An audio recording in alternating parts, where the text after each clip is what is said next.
There is a way to fasten these panels on both sides of this wall, screwing it from the inside, making all the fasteners effectively hidden.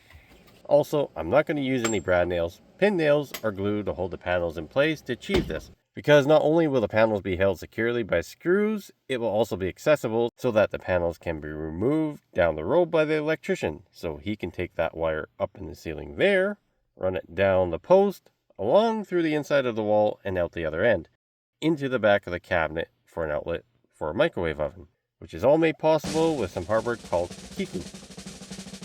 The best part is, not only will the KeKu and screws hold the panels in place for the pulling wall on this bar I'm working on, but this is also a great option to use in the situation where you want a finished panel to cover something you need future access to, like wiring below a desk or behind a light valance, a range hood cover to get at hooking up the venting later, or false front, or to glue something in place that might not be able to be clamped or held in place very well until the glue sets.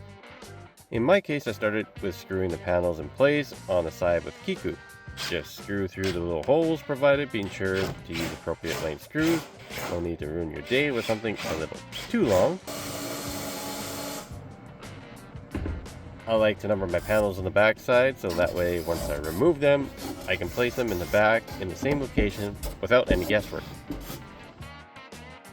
Removing the panels is fairly easy if you can slip a thin pry bar or a screwdriver behind them, or you could pound it out from the back if that's possible. However, you might want to keep this in mind when you're designing your project so that you can remove them in the future. Although they do hold very well. In fact, I just have 4 KeKus per panel, which works well for my situation and the weight of the panels. But you can certainly add more if you need the panel to be harder to remove, or if it has a bit more weight behind it. With the KeKu panels removed, now I can work on the panels on the other side, and just a matter of clamping things where I want it, before fastening in with screws from the back side.